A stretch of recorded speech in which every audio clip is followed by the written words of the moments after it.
Écoutez, le phénomène du coronavirus, en ce qui me concerne, c'est une opinion que je vais donner, une analyse qui est basée sur une réflexion personnelle, mais aussi sur des temps de partage que j'ai eu avec bien de personnes et également la sagesse d'écouter d'autres peut-être plus éminents que moi sur la question.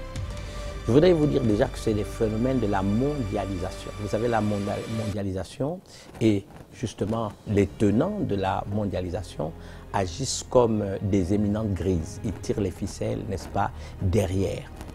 Et derrière tout ce que nous voyons comme psychose, je veux parler de manipulation. Et pour moi, la manipulation peut se définir comme étant de l'envoûtement collectif, parce que ce qui se passe est extrêmement grave. Je vais vous donner quelques indications. En France, par exemple, la grippe tue annuellement 15 000 personnes par an. Au moment où je vous parle, il y a à peu près 700 et quelques personnes contaminées. Il y a à peu près 60 personnes, nous déplorons, qui sont mortes de cette coronavirus. Mais la psychose, n'est-ce pas, telle que nous le voyons, ce n'est pas parce qu'il n'y a pas de tragédie, ce n'est pas parce qu'il y a des morts, mais cette psychose ne s'explique pas. Et donc, je voudrais faire ressortir cela. Il me semble, en ce qui me concerne, qu'il y a une volonté de faire en sorte que ce soit les États, que ce soit les nations, que ce soit les peuples ou les individus, nous perdions ce que j'appelle notre identité, nous perdions ce que j'appelle notre spécificité, ce qui nous distingue des autres. Les tenants de la mondialisation, et ils vous diront, voilà, théorie du complot, ce n'est pas un problème de théorie du complot, c'est réellement des choses qui se passent, et ils ne sont pas les premiers, n'est-ce pas, à tenter l'expérience, que ce que nous voyons est tout simplement un test grandeur nature. Comment les États, comment les nations, comment les pays, les peuples et les individus vont réagir à ce test grandeur nature, où on voit comment la psychose se passe. Et puis, voilà, ça c'est la réalité. Et puis, il faudrait quand même que nous ayons du discernement, une capacité, n'est-ce pas, de jugement. Pourquoi je le dis? Parce que, tout simplement, je voudrais faire ressortir ici que le but, c'est la globalisation. C'est le multilatéralisme.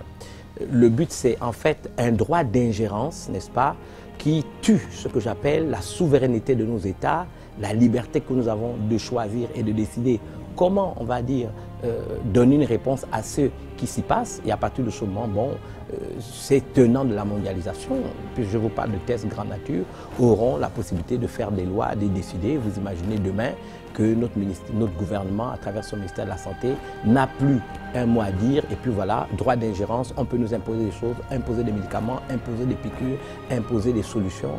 Et puis voilà, nous perdons notre souveraineté et tout le monde décide. Bon, je pense que c'est une réflexion qu'il faut continuer. Personnellement, en ce qui me concerne, c'est ma vision des choses.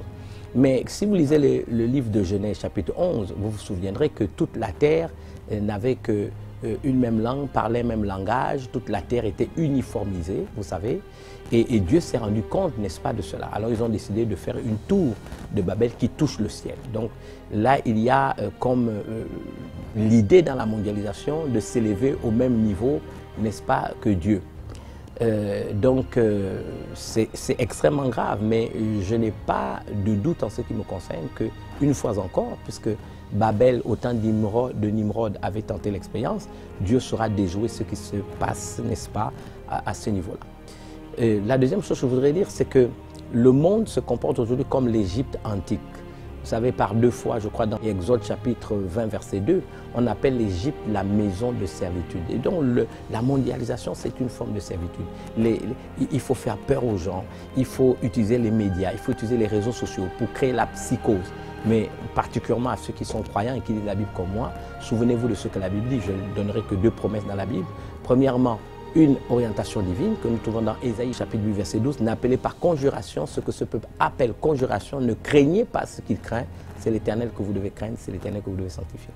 Et nous pensons au fameux psaume 91, à partir du verset 5 jusqu'à 9, vous pourrez le lire, la Bible dit que, n'est-ce pas, tu ne craindras ni les terreurs de la nuit, ni la flèche qui vole de jour, n'est-ce pas, ni la contagion qui frappe en plein midi, que 1000 tombent à ton côté, 10 000 à ta droite, tu ne seras pas atteint de tes yeux seulement, tu verras la rétribution des maisons. Donc je pense que nous devons simplement nous appuyer sur Dieu.